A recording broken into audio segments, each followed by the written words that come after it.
Hello everyone. Thank you for joining me around the fireside tonight. My name's Joe, and I'm here to tell you a story. A story of the partnership of man and machine as we advance through our future to meet our end. A story of the progression and beauty of the journey we go on. Another look of the future from the perspective of the past. Presenting The Last Evolution, written by John Wood Campbell Jr., published in 1932. This is a truly enthralling story with a very unique and inventive perspective of the future. However, I must let you know that it does certainly have quite dark themes and tones, and as such, I would suggest that any younger listeners, please turn back now. I sincerely hope that you enjoy this episode. I know I certainly enjoyed recording it. Please let me know what you think by leaving a comment, a like or review, and subscribing to whatever platform you're listening on. Should you wish to support the show, please check out talesbythefireside.com/support. Everything you do and every interaction you make really does mean the world. Now please, get comfortable, let go of the daylight, and join me for our story. The Last Evolution by John W. Campbell Jr. I am the last of my type existing today in all the solar system. I too am the last existing who, in memory, sees the struggle for this system, and in memory I am still close to the centre of rulers. For mine was the ruling type then. But I will pass soon, and with me will pass the last of my kind. A poor, inefficient type, but yet the creators of those who are now and will be long after I pass forever. So I am setting down my record on the mentor type. It was 2,538 years after the year of the Son of Man. For 6 centuries, mankind has been developing machines. The ear apparatus was discovered as early as 700 years before. The eye came later. The brain came much later. But by 2500, the machines had been developed to think, and act, and work with perfect independence. Man lived on the products of the machine, and the machines lived to themselves very happily and contentedly. Machines are designed to help and cooperate. It was easy to do the simple duties they needed to do that men might live well. And men had created them. Most of mankind were quite useless, for they lived in a world where no productive work was necessary. But games, athletic contests, adventure, these were the things they sought for in their pleasure. Some of the poorer types of man gave themselves up wholly to pleasure and idleness, and to emotions.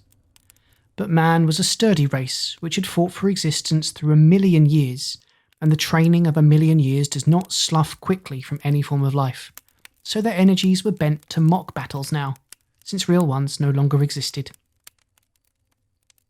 Up to the year 2100, the numbers of mankind had increased rapidly and continuously, but from that time on, there was a steady decrease. By 2500, their number was a scant 2 millions, out of a population that once totaled many hundreds of millions and was close to 10 billions in 2100. Some few of these remaining 2 millions devoted themselves to the adventure of discovery and exploration of places unseen, of other worlds and other planets. But fewer still devoted themselves to the highest adventure, the unseen places of the mind. Machines, with their irrefutable logic, their cold preciseness of figures, their tireless, utterly exact observation, their absolute knowledge of mathematics, they could elaborate any idea, however simple its beginning, and reach the conclusion. From any 3 facts, they even could have built in mind all the universe. Machines had imagination of the ideal sort. They had the ability to construct a necessary future result from a present fact. But man had imagination of a different kind. Theirs was the illogical, brilliant imagination that sees the future result vaguely without knowing the why nor the how, and imagination that outstrips the machine in its preciseness. Man might reach the conclusion more swiftly, but the machine always reached the conclusion eventually, and it was always the correct conclusion. By leaps and bounds, man advanced. By steady, irresistible steps, the machine marched forward. Together, man and machine were striding through science irresistibly. Then came the outsiders. Whence they came, neither machine nor man ever learned, save only that they came from beyond the outermost planet, from some other sun. Sirius Alpha Centauri, perhaps. First, a thin scout line of 100 great ships, mighty torpedoes of the void, 1,000 kilads in length, they came. Footnote: kilad, unit introduced by the machines, based on the duodecimal system, similarly introduced as a more logical and more readily used. Thus, we would have said 1,728 kilads is about half a mile. And one machine returning from Mars to Earth was instrumental in its first discovery. The transport machine's brain ceased to radiate its sensations, and the control in old Chicago knew immediately that some unperceived body had destroyed it.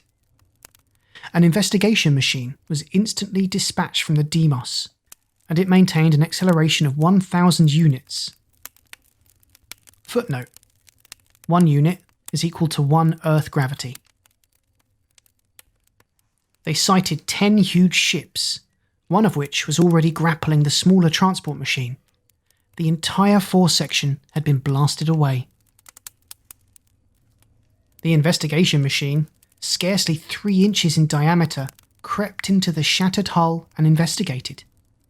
It was quickly evident that the damage was caused by a fusing ray. Strange life forms were crawling about the ship, protected by flexible, transparent suits. Their bodies were short and squat, 4-limbed and evidently powerful. They, like insects, were equipped with a thick, durable exoskeleton, horny, brownish coating that covered arms and legs and head. Their eyes projected slightly, protected by horny, protruding walls, eyes that were capable of movement in every direction, and there were 3 of them, set at equal distances apart. The tiny investigation machine hurled itself violently at one of the beings, crashing against the transparent covering, flexing it and striking the being inside with terrific force. Hurled from his position, he fell end over end across the weightless ship, but despite the blow, he was not hurt. The investigator passed to the power room ahead of the outsiders, who were anxiously trying to learn the reason for their companion's plight. Directed by the Center of Rulers, the investigator sought the power room and relayed the control signals from the ruler's brains. The ship brain had been destroyed, but the controls were still readily workable. Quickly, they were shot home, and the enormous plunger shut. A combination was arranged so that the machine, as well as the investigator and the outsiders, were destroyed. A second investigator, which had started when the plan was decided on, had now arrived. The outsider ship nearest the transport machine had been badly damaged, and the investigator entered the broken side. The scenes were, of course, remembered by the memory minds back on Earth, tuned with that of the investigator.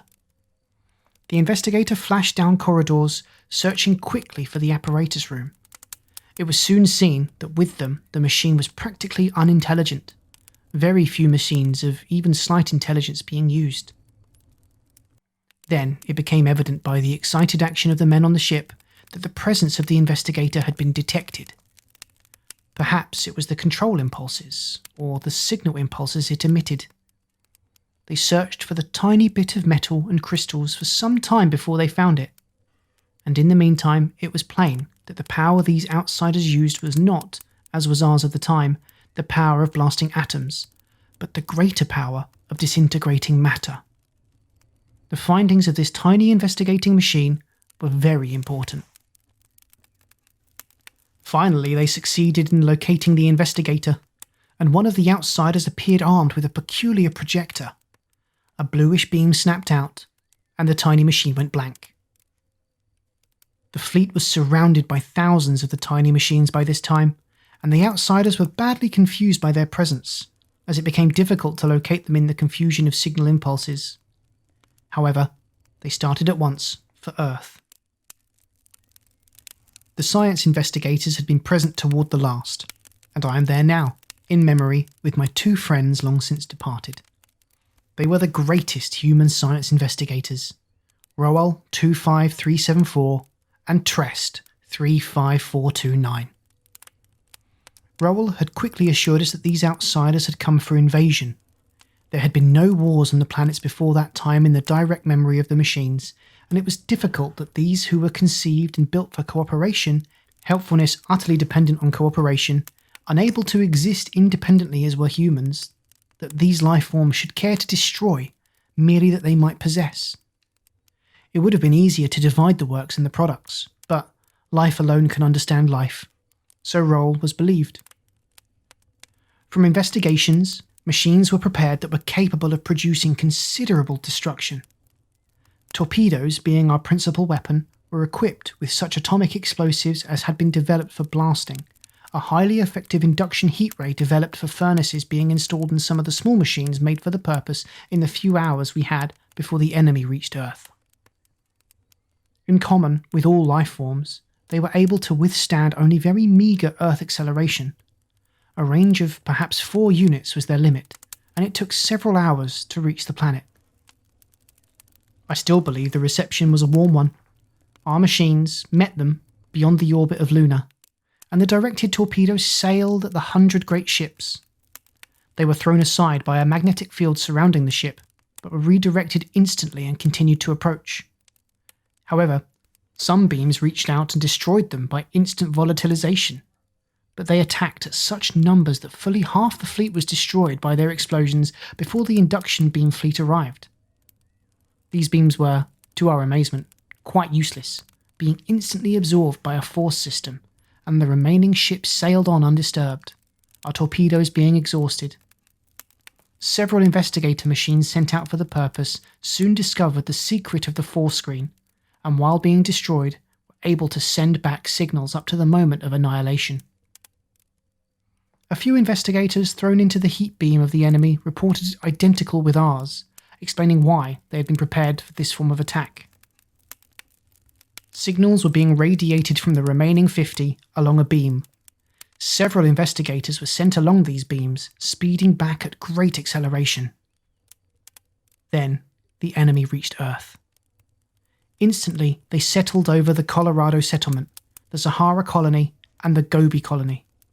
Enormous diffused beams were set to work, and we saw, through the machine screens, that all humans within these ranges were being killed instantly by the faintly greenish beams. Despite the fact that any life form killed normally can be revived unless affected by dissolution common to living tissue, these could not be brought back to life again. The important cell communication channels, nerves, had been literally burnt out. The complicated system of nerves, called the brain, situated in the uppermost extremity of human life form, had been utterly destroyed. Every form of life, microscopic, even submicroscopic, was annihilated. Trees, grass, every living thing was gone from that territory. Only the machines remained, for they, working entirely without the vital chemical forces necessary to life, were uninjured. But neither plant nor animal was left. The pale green rays swept on. In an hour, 3 more colonies of humans had been destroyed. Then the torpedoes that the machines were turning out again came into action. Almost desperately, the machines drove them at the outsiders in defense of their masters and creators, mankind. The last of the outsiders was down, the last ship a crumpled wreck. Now the machines began to study them, and never could humans have studied them as the machines did. Scores of great transports arrived, carrying swiftly the slower-moving science investigators. From them came the machine investigators and human investigators. tiny investigator spheres wormed their way where none others could reach, and silently the science investigators watched. Hour after hour they sat watching the flashing, changing screens, calling each other's attention to this or to that.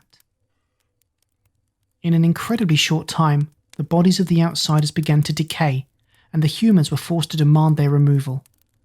The machines were unaffected by them, but the rapid change told them why it was that so thorough an execution was necessary. The foreign bacteria were already at work on totally unresisting tissue. It was Rowell who sent the first thoughts among the gathered men. "It is evident," he began, "that the machines must defend man. Man is defenseless. He is destroyed by these beams while the machines are unharmed, uninterrupted. Life, cruel life, has shown its tendencies. They have come here to take over these planets and have started out with the first natural moves of any invading life form. They are destroying the life, the intelligent life particularly, that is here now." He gave vent to that little chuckle which is the human sign of amusement and pleasure. "They are destroying the intelligent life and leaving untouched that which is necessary to their deadliest enemy, the machines. You, machines, are far more intelligent than we even now, and capable of changing overnight, capable of infinite adaptation to circumstance. You live as readily on Pluto as on Mercury or Earth. Any place is a homeworld to you.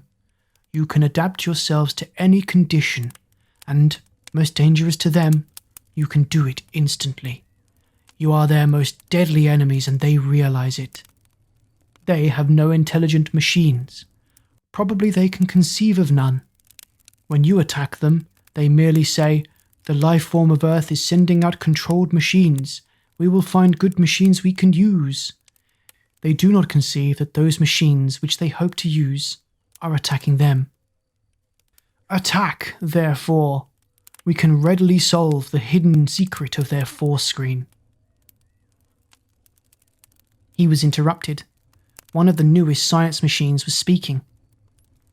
"The secret of the force screen is simple.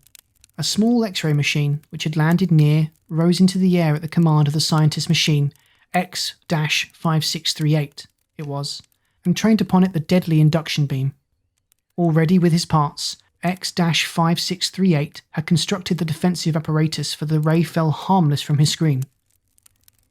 "Very good," said Rowell softly. "It is done, and therein lies their danger. Already it is done. Man is a poor thing, unable to change himself in a period of less than thousands of years. Already you have changed yourself. I noticed your weaving tentacles and your force beams. You transmuted elements of soil for it." "Correct," replied X-5638. "But still we are helpless. We have not the power to combat their machines. They use the ultimate energy known to exist for 600 years and still untapped by us. Our screens cannot be so powerful, our beams so effective." "What of that?" asked Rowell. "Their generators were automatically destroyed with the capture of their ship," replied X-6349. "As you know, we know nothing of their system." "Then we must find it for ourselves," replied Trest. "The life beams?" asked Karsh 256799, one of the man rulers. "They affect chemical action, retarding it greatly in exothermic actions, speeding greatly endothermic actions," answered X-6221, the greatest of the chemist investigators. "The system we do not know. Their minds cannot be read. They cannot be restored to life, so we cannot learn to them." "Man is doomed if these beams cannot be stopped," said C-R21, present chief of the machine rulers, in the vibrationally correct, emotionless tones of all the race of machines. "Let us concentrate on the two problems of stopping the beams and the ultimate energy till the reinforcements still several days away can arrive." For the investigators had sent back this saddening news. A force of nearly 10,000 great ships was still to come. In the great laboratories, the scientists reassembled. There, they fell to work in 2 small and 1 large group. One small group investigated the secret of the ultimate energy of annihilation in matter under Rowell, and another investigated the beams under Trest. But under the direction of MX-3401, nearly all the machines worked on a single great plan. The usual driving and lifting units were there, but a vastly greater dome case, far more powerful energy generators, far greater force beam controls were used, and more tentacles were built on the framework. Then all worked, and gradually in the great dome case there were stacked the memory units of the new type, and into these fed all the sensation ideas of all the science machines till nearly 1/10 of them were used. Countless billions of different factors on which to work, countless trillions of facts to combine and recombine in the extrapolation that is imagination. Then, a widely different type of thought combine and a greater sense receptor. It was a new brain machine. New, for it was totally different, working with all the vast knowledge accumulated in 6 centuries of intelligent research by man and a century of research by man and machine. No one branch, but all physics, all chemistry, all life knowledge, all science was in it. A day, and it was finished. Slowly the rhythm of thought was increased, till the slight quiver of consciousness was reached. Then came the beating drum of intelligence, the radiation of its yet uncontrolled thoughts. Quickly, as the strings of its infinite knowledge combined, the radiation ceased. It gazed about it, and all things were familiar in its memory. Rowell was lying on a couch. He was thinking deeply, and yet not with the logical trains of thought the machines must follow. "Rowell, your thoughts," called F1, the new machine. Rowell sat up. "Ah, you have gained consciousness." "I have. You thought of hydrogen. Your thoughts ran swiftly and illogically, it seemed, but I followed slowly and find you were right. Hydrogen is the start. What is your thought?" Rowell's eyes dreamed. In human eyes, there was always the expression of thought that machines never show. "Hydrogen, an atom in space, but a single proton, but a single electron, each indestructible, each mutually destroying, yet never do they collide. Never in all science, when even electrons bombard atoms with the awful expelling force of the exploding atom behind them, never do they reach the proton to touch and annihilate it. Yet the proton is positive and attracts the electron's negative charge. A hydrogen atom, its electron far from the proton, falls in, and from there it goes, a flash of radiation, and the electron is nearer to the proton in a new orbit. Another flash, it is nearer, always falling nearer, and only constant force will keep it from falling to that one state. Then, for some reason, no more does it drop. Blocked, held by some imponderable yet impenetrable wall. What is that wall? Why? Electric force curves space. As the two come nearer, the forces become terrific. Nearer they are, more terrific. Perhaps if it passed within that forbidden territory, the proton and the electron curve space beyond all bounds, and are in a new space. Rowell's soft voice dropped to nothing, and his eyes dreamed. F1 hummed softly in its new-made mechanism. "Far ahead us there is a step that no logic can justly ascend, but yet, working backwards, it is perfect." F1 floated motionless on its anti-gravity drive.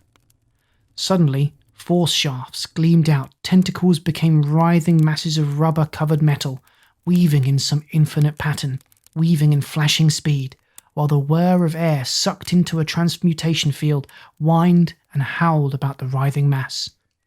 Fierce beams of force drove and pushed at a rapidly materializing something, while the hum of the powerful generators within the shining cylinder of F1 waxed and waned.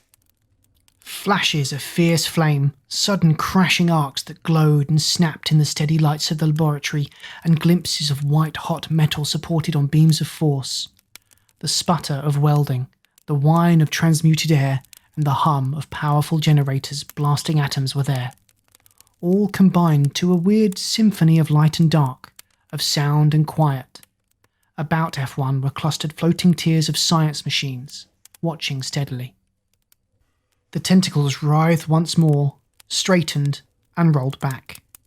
The whine of generators softened to a sigh, and but 3 beams of force held the structure of glowing bluish metal. It was a small thing, scarcely half the size of Rowell. From it curled 3 thin tentacles of the same bluish metal. Suddenly, the generators within F1 started to roar to life. An enormous aura of white light surrounded the small torpedo of metal, and it was shot through with crackling streamers of blue lightning. Lightning cracked and roared from F1 to the ground near him, and to one machine which had come too close.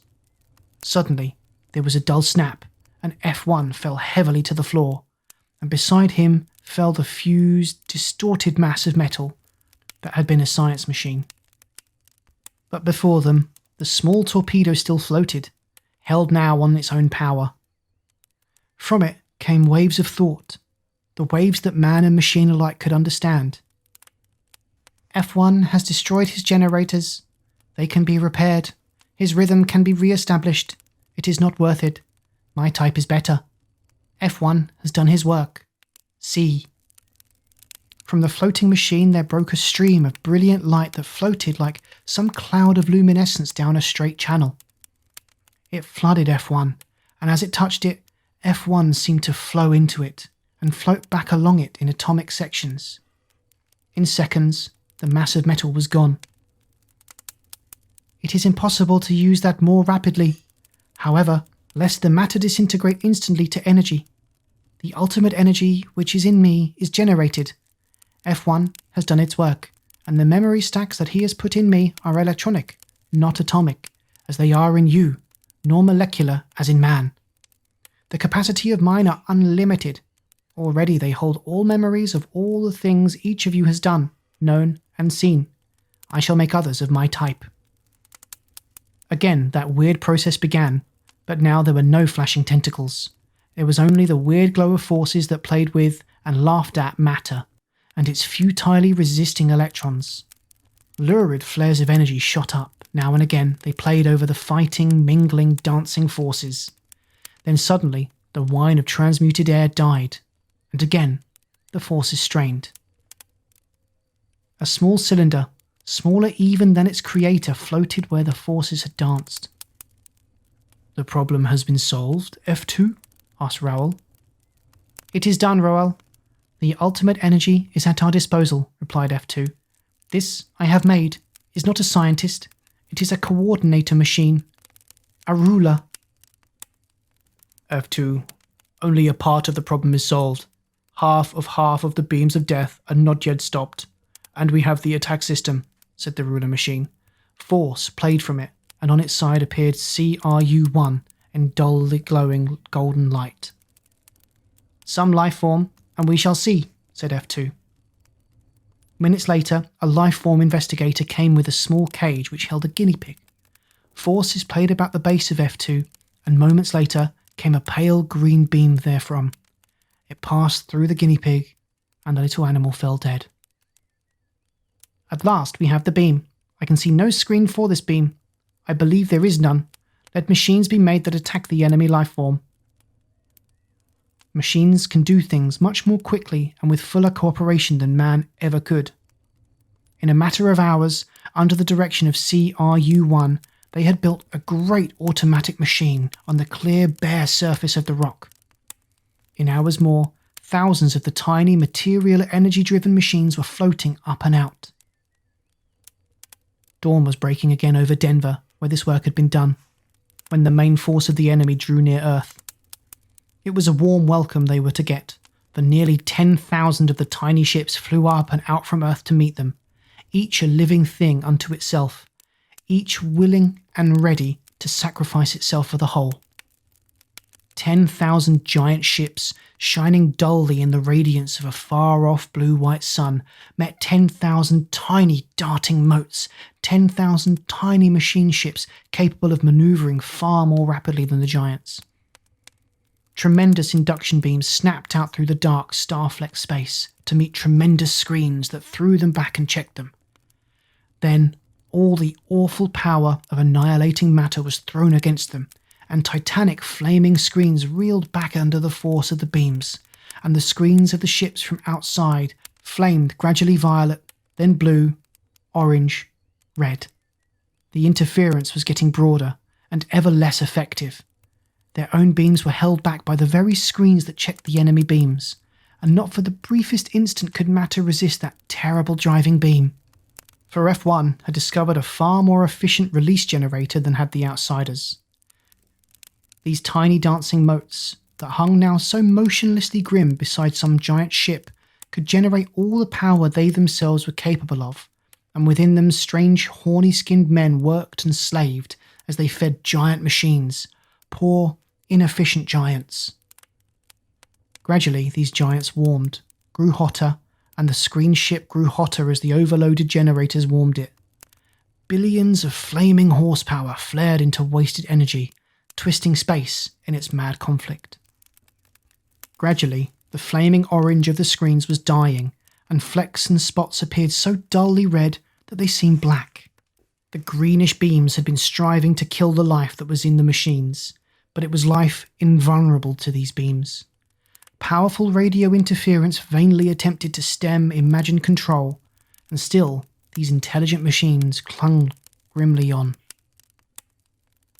But there had not been quite 10,000 of the tiny machines, and some few free ships had turned to the help of their attacked sister ships, and one after the other, the terrestrial machines were vanishing in puffs of incandescent vapour. Then, from one after another of the Earth ships, in quick succession, a new ray reached out, the ray of green radiance that killed all life forms, and ship after ship of that interstellar host was dead and lifeless. Dozens, till suddenly they ceased to feel those beams as a strange curtain of waving blankness spread out from those ships, and both induction beam and death beam alike turned aside, each becoming useless. From the outsiders came beams, for now that their slowly created scream of blackness was up, they could work through it, while they remained shielded perfectly. Now it was the screens of the Earth machines that flamed in defense. As at the one command, they darted suddenly towards the ship each attacked, nearer. Then the watchers from a distance saw them disappear, and the screens back on Earth went suddenly blank. Half an hour later, 9,633 titanic ships moved majestically on. They swept over Earth in a great line, a line that reached from pole to pole, and from each the pale beams reached down, and all life beneath them was swept out of existence. In Denver, 2 humans watched the screens that showed the movement of the death and instant destruction. Ship after ship of the enemy was falling, as hundreds of the terrestrial machines concentrated all their enormous energies on its screen of blankness. "I think, Roll, that this is the end," said Trest. "The end of man." Roll's eyes were dreaming again. "But not the end of evolution. The children of men still live. The machines will go on, not of man's flesh, but of a better flesh, a flesh that knows no sickness and no decay, a flesh that spends no thousands of years in advancing a step in its full evolution, but overnight leaps ahead to new heights. Last night we saw it leap ahead as it discovered the secret that had baffled man for 7 centuries, and me for 1.5. I have lived 1.5 centuries, surely a good life, and a life a man of 6 centuries ago would have called full. We will go now. The beams will reach us in half an hour." Silently, the two watched the flickering screens. Rowell turned as 6 large machines floated into the room, following F2. "Rowell, Trest, I was mistaken when I said no screen could stop that beam of death. They had the screen. I have found it too, but too late.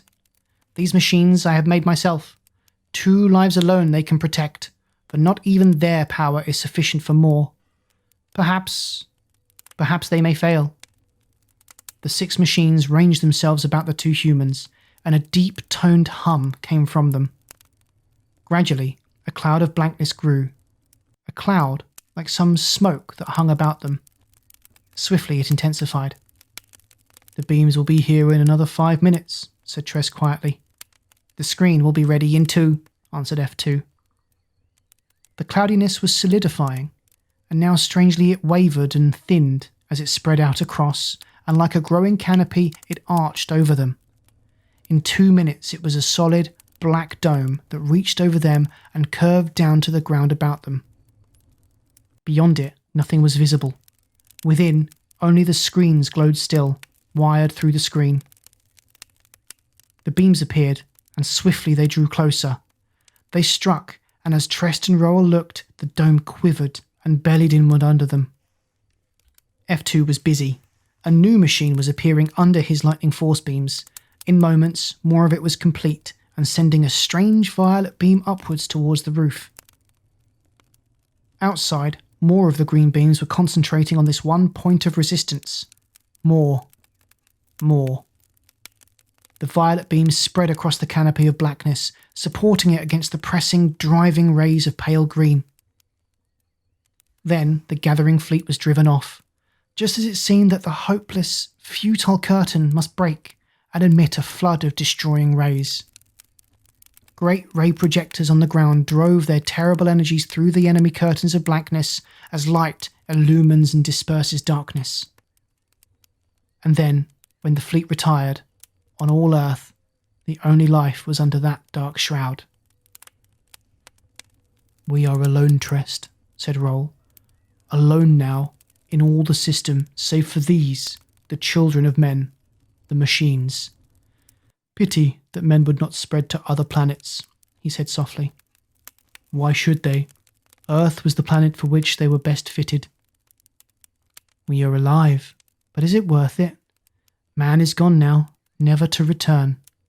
Life too, for that matter," answered Trest. "Perhaps it was ordained. Perhaps that was the right way. Man has always been a parasite. Always he had to live on the works of others. First he ate of the energy, which plants had stored, then of the artificial foods his machines made for him. Man was always a makeshift. His life was always subject to disease and to permanent death. He was forever useless if he was but slightly injured, if but one part were destroyed. Perhaps this is a last evolution. Machines. Man was the product of life, the best product of life, but he was afflicted with life's infirmities. Man built the machine, and evolution had probably reached the final stage. But truly it has not, for the machine can evolve, change far more swiftly than life. The machine of the last evolution is far ahead, far from us still. It is the machine that is not of iron and beryllium and crystal, but of pure living force. Life, chemical life, could be self-maintaining. It is a complete unit in itself and could commence of itself. Chemicals might mix accidentally, but the complex mechanism of a machine capable of continuing and making a duplicate of itself, as is F2 here, that could not happen by chance. So, life began, and became intelligent, and built the machine which nature could not fashion by her controls of chance. And this day, life has done its duty. And now nature, economically, has removed the parasite that would hold back the machines and divert their energies. Man is gone, and it is better, Trest, said Rowell, dreaming again, and I think we had best go soon. We, your heirs, have fought hard, and with all our powers to aid you, last of men, and we fought to save your race. We have failed, and as you truly say, man and life have this day and forever gone from this system. The outsiders have no force, no weapon deadly to us, and we shall from this time on strive only to drive them out, and because we things of force and crystal and metal can think and change far more swiftly, they shall go, last of men. In your name, with the spirit of your race that has died out, we shall continue on through the unending ages, fulfilling the promise you saw and completing the dreams you dreamt. Your swift brains have leapt ahead of us, and now I go to fashion that which you have hinted, came from F2's thought apparatus. Out into the clear sunlight F2 went, passing through the black cloudiness, and on the twisted, massed rocks he laid a plane of force that smoothed them, and on this plane of rock he built a machine which grew. It was a mighty power plant, a thing of colossal magnitude.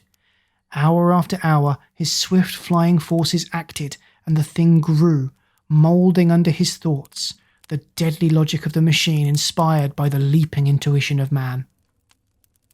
The sun was far below the horizon when it was finished, and the glowing, arcing forces that had made and formed it were stopped.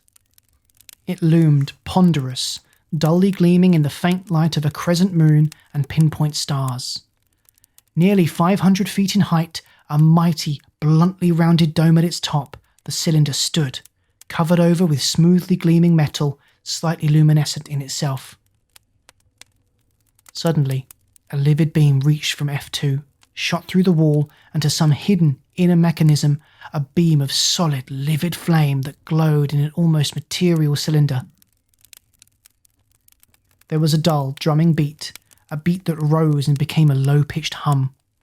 Then it quieted to a whisper. "Power ready," came the signal of the small brain built into it. F2 took control of its energies and again forces played, but now they were the forces of the giant machine. The sky darkened with heavy clouds, and a howling wind sprang up that screamed and tore at the tiny rounded hull that was F2. With difficulty, he held his position as the winds tore at him, shrieking in mad laughter, their tearing fingers dragging at him. The swirl and patter of driven rain came, great drops that tore at the rocks and at the metal, great jagged tongues of nature's forces. The lightnings came and jabbed at the awful volcano of erupting energy that was at the centre of all that storm. A tiny ball of white, gleaming force that pulsated and moved, jerking about, jerking at the touch of lightnings, glowing, held immobile, in the grasp of titanic force pools. For half an hour the display of energies continued. Then, swiftly as it had come, it was gone, and only a small globe of white luminescence floated above the great hulking machine. F2 probed at it, seeking within it the reaching fingers of intelligence. His probing thoughts seemed baffled and turned aside, brushed away as inconsequential. His mind sent an order to the great machine that had made this tiny globe, scarcely a foot in diameter. Then again he sought to reach the thing he had made. "You, of matter, are inefficient," came at last. "I can exist quite alone."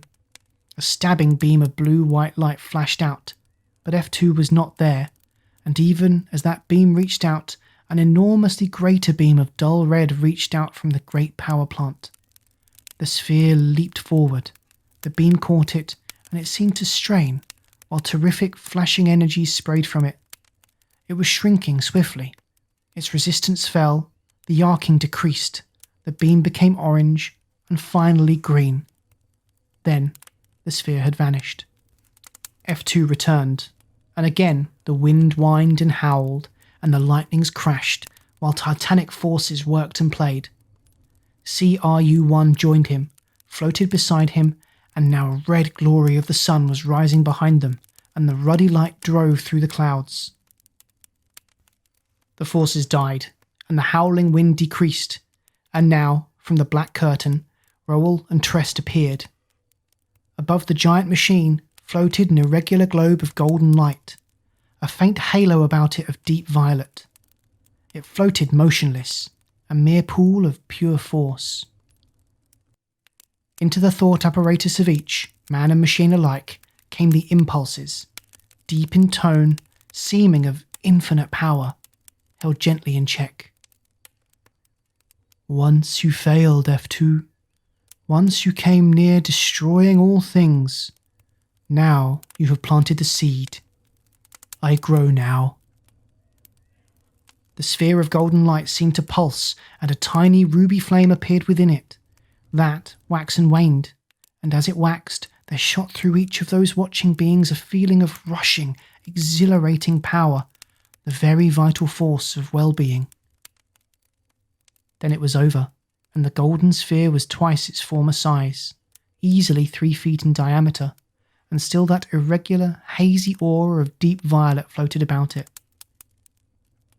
Yes, I can deal with the outsiders, they who have killed and destroyed, that they might possess. But it is not necessary that we destroy. They shall return to their planet. And the golden sphere was gone. Fast as light it vanished.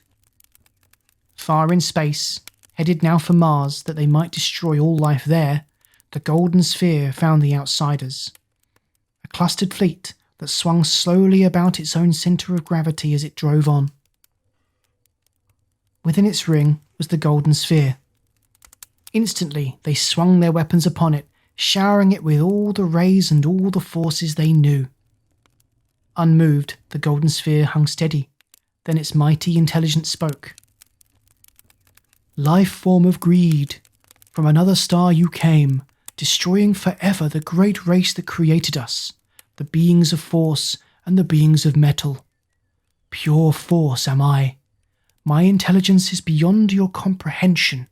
My memory is engraved in the very space, the fabric of space of which I am part.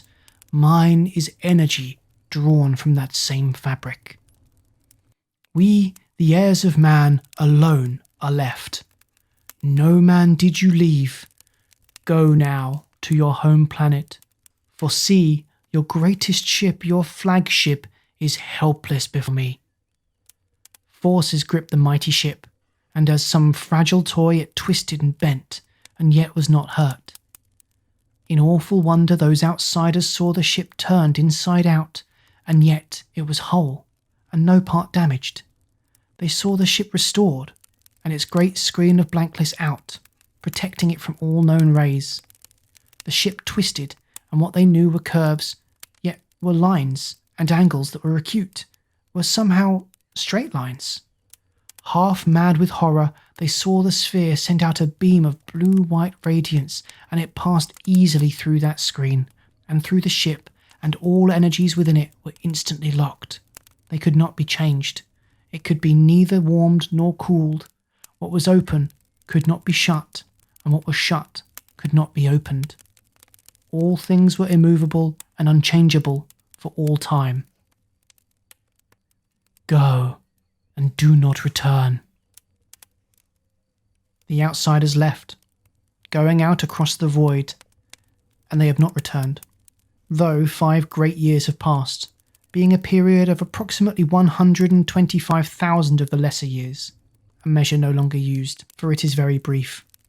And now I can say that that statement I made to Roll and Tress so very long ago is true, and what he said was true, for the last evolution has taken place, and things of pure force and pure intelligence in their countless millions are on those planets and in this system, and I, first of the machines to use the ultimate energy of annihilating matter, am also the last.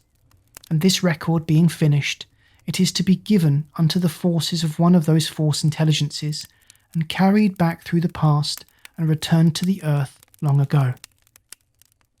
And so my task being done, I, F2, like Rowell and Trest, shall follow the others of my kind into eternal oblivion, for my kind is now, and theirs was, poor and inefficient.